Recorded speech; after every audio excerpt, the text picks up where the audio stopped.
This is class 9 and today our topic is about future indefinite tense. First of all, I have also told you in the previous lecture that tense is a time that tells us about what has happened, what is happening and what will happen. क्या हो चुका है, क्या हो रहा है और क्या होगा. टेंस कोई भी ज़माना है जो हमें मौजूदा सूरत हाल को बताता है. अब फ्यूचर की बात की जाए तो फ्यूचर हम सबको पता है कि जब हम बात करते हैं कि आपका आने वाला फ्यूचर कैसा है जी, हम आपका आने वाला कल कैसा है, आने वाले कल को आप फ्यूचर कंसीडर कर सकते हैं. इंडेफिनिट आप मतलब को कहते हैं कि एग्जैक्ट टाइमिंग पे काम करना. क्लियर. अब फ्यूचर इंडेफिनिट टेंस की बात की जाए तो future indefinite tense is a tense in which nothing and no action has been occurred. अभी कोई एक्शन नहीं हुआ, ना ही किसी ने कोई एक्शन परफॉर्म किया है, ना ही कोई एक्शन परफॉर्म हो रहा है, ऑकर हो रहा है, बल्कि इन फ्यूचर टाइम आने वाले वक्त में कमिंग इरा में ये हैपन होगा. Clear. Future indefinite tense. Urdu में इसकी बात की जाए तो उर्दू में इसकी पहचान करेगा, करेगी, करूंगा वगैरह. अगर इसकी एग्जैक्ट आइडेंटिफिकेशन की बात की जाए तो गा, गी, ये वगैरह लास्ट पे आता है. क्लियर. Future indefinite tense. अब हमने इसका स्ट्रक्चर कैसे बनाना है, सेम एज दैट जैसे मैंने आपको पिछले टेंसेस में क्लियर किया था कि जब भी कोई टेंस बनाने लगे तो सबसे पहले उसका स्ट्रक्चर जो है उसका माइंड मैप अपने ज़हन में खुद से तैयार कर लें कि आपने जब कोई भी टेंस स्टार्ट करना है तो आपके पास स्ट्रक्चर हो.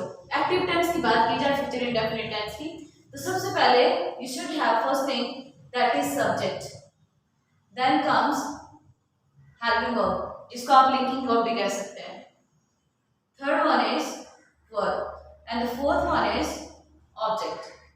क्लियर. सब्जेक्ट एंड ऑब्जेक्ट मैंने प्रीवियस लेक्चर में भी आपको क्लियर किए थे कि ये दोनों क्या होते हैं, हेल्पिंग वर्ब और वर्ब. मैंने आपको चीज़ और बताई थी कि जब भी हम हेल्पिंग वर्ब की बात करते हैं तो हेल्पिंग वर्ब हमेशा हम अपने टाइम को देख के लगाते हैं कि मेरा कौन सा टाइम चल रहा है, मेरा टाइम प्रेजेंट का है, पास्ट का है या फ्यूचर का है. यहाँ मेरा टाइम फ्यूचर का है तो फ्यूचर के लिए जो मैं हेल्पिंग वर्ब यूज करता हूँ वो मेरे पास है विल और शैल. अगर मॉडर्न इरा की बात की जाए तो इस इंग्लिश में विल ही काफी सूटेबल है ईच एंड एवरी वर्ड के लिए. आप विल को यूज कर सकते हैं, लेकिन जो लिखने के रूल्स हैं and methods and regulation board pattern के मुताबिक इसमें आपको शैल भी यूज करना पड़ता है. So I have written here will and shall. Next comes the verb. मैंने आपको ये भी बताया था कि जब हम वर्ब की सिलेक्शन करते हैं तो वर्ब की सिलेक्शन आप हमेशा यहाँ से देखते हैं कि वर्ब की सिलेक्शन कैसे करेंगे. अगर आपके पास परफेक्ट है तो आप थर्ड यूज करते हैं, अगर कॉन्टिन्यूअस है तो फर्स्ट फॉर्म प्लस आईएनजी का यूज करते हैं. अब हमारे पास इंडेफिनिट है तो इंडेफिनिट टेंसेस में अक्सर ही हमने देखा है कि जितने भी इंडेफिनिट टेंस है उसमें हम एडिशन करते हैं फर्स्ट फॉर्म ऑफ वर्ब का. क्लियर. याद रखें ये चीज कि इंडेफिनिट टेंसेस जितने भी देखे गए अभी तक उनमें हम फर्स्ट फॉर्म ऑफ वर्ब का यूज करते हैं, जबकि पास्ट इंडेफिनिट टेंस वाहिद एक ऐसा टेंस है जिसमें आप सेकंड फॉर्म ऑफ वर्ब का यूज करते हैं. क्लियर. उसके बाद हेल्पिंग वर्ब आप जब यूज करते हैं तो आप अपना टाइम देके यूज करते हैं कि हेल्पिंग वर्ब कौन सी यहाँ पुट होगी. This is the structure. ये स्ट्रक्चर है जब आप टेंस बनाएंगे विल एंड शैल को फॉलो करेंगे, उसके साथ फर्स्ट फॉर्म प्लस आएंगे. मैं सिंपल सी एग्जांपल यहाँ पे लिखूंगी आपकी हेल्प के लिए. अम्मी खाना पकाएंगी. अब सबसे पहले सब्जेक्ट को निकालें कि आपका सब्जेक्ट कौन सा है. यहाँ काम कौन कर रहा है, अम्मी काम कर रही है तो अम्मी सब्जेक्ट होगी. अम्मी क्या कर रही है, पका रही है, तो ये आपका वर्ब है. क्या पका रही है, खाना, तो ये आपका ऑब्जेक्ट है. क्लियर. और बाकी जो बच गया वो आपकी लिंकिंग और हैप्पी वर्ब कहलाएगी. अगर इससे मजीद भी कुछ बचेगा टेंस में तो आपका प्रेडिकेट होगा. अम्मी खाना पकाएंगी, मदर मदर के बाद मैंने हेल्पिंग वर्ब लगाने को कहा था। हेल्पिंग वर्ब में आप विल और शैल किसके साथ लगाएंगे? नोट कर लें कि विल का यूज आप करते हैं ही, शी, इट, किसी भी पर्सन का नेम आ जाए या कोई सिंगुलर पर्सन है तो आप उसके साथ विल लगाएंगे। अब आप शैल का यूज किसके साथ करेंगे? आई, वी, दे एंड यू, और अगर कोई प्लूरल पर्सन आपके पास है आप उसके साथ शैल यूज करेंगे। अम्मी खाना पकाएंगी, मदर, उसके बाद आ जाए हैप्पी वर्ब पे। हैप्पी वर्ब हमारे पास थी वी, मदर विल। अब स्टूडेंट यहाँ पे एक क्वेश्चन करते हैं कि कुक और बेक में क्या फर्क है। यहाँ बेक, फूड को कभी भी बेक नहीं किया जाता, फूड को हमेशा कुक किया जाता है। जो बेकरी की चीजें हैं सिर्फ उनको ही बेक किया जाता है। Mother bake, cook first form of verb, mother will cook, क्या पकाएंगे? खाना, फूड या आप मील भी इसको कह सकते हैं। अब नेगेटिव टेंस की तरफ बढ़ें तो नेगेटिव टेंस में आप सबसे पहले subject mother, then comes the happy verb mother will, उसके बाद एडिशन आप करेंगे नॉट का, mother will not cook food. Next tense में सेम एज दैट। इंट्रोगेटिव पे जब आप जाएंगे तो आप क्या करेंगे? जो आपका हेल्पिंग वर्ब है आप उसको टेंस के स्टार्ट में निकाल के ले आएंगे। Will, mother, cook food. Okay, this was the helping verb will, mother, cook food. This was the active tense of future indefinite tense. अब चलते हैं पैसिव वॉइस की तरफ कि पैसिव वॉइस को कैसे डेमोंस्ट्रेट किया जाता है।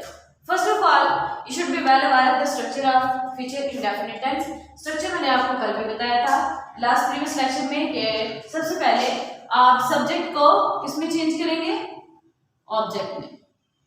नेक्स्ट कम्स सेम वही structure, having verb, then comes verb, at first it comes the addition of by and fifth subject।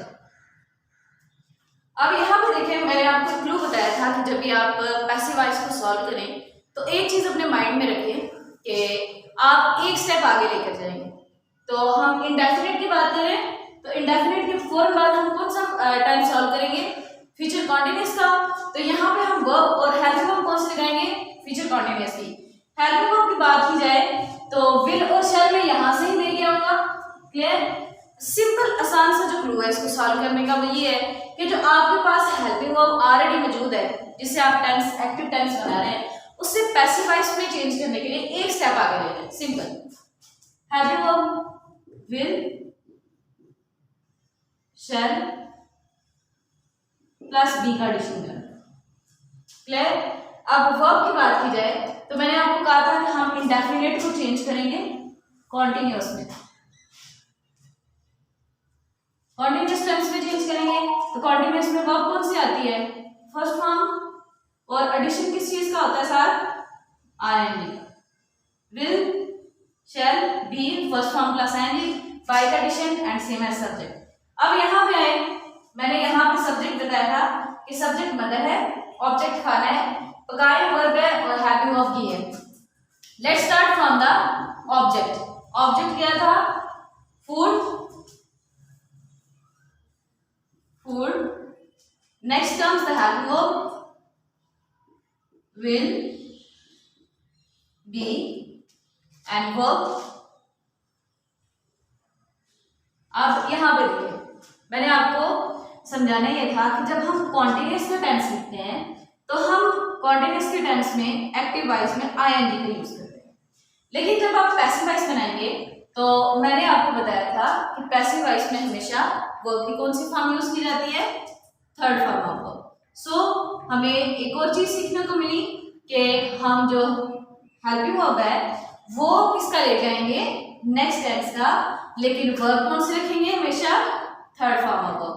Clear? So ये फॉर्म ऑफ वर्ब कट हो जाएगी, तो आप कौन सी फॉर्म ऑफ वर्ब लगाएंगे, third form of verb. Food will be cooked, next addition of by, then comes subject. Who is subject? Mother. Same as that, negative tense की formation भी वही रहेगी, food will। अब आप नॉट का addition B से पहले करेंगे। Clear? will not be cooked, addition of by mother। Interactive tense की बात की जाए तो आप हेल्पिंग वर्ब को उठा के टेंस के स्टार्ट पे ले आएंगे। Will food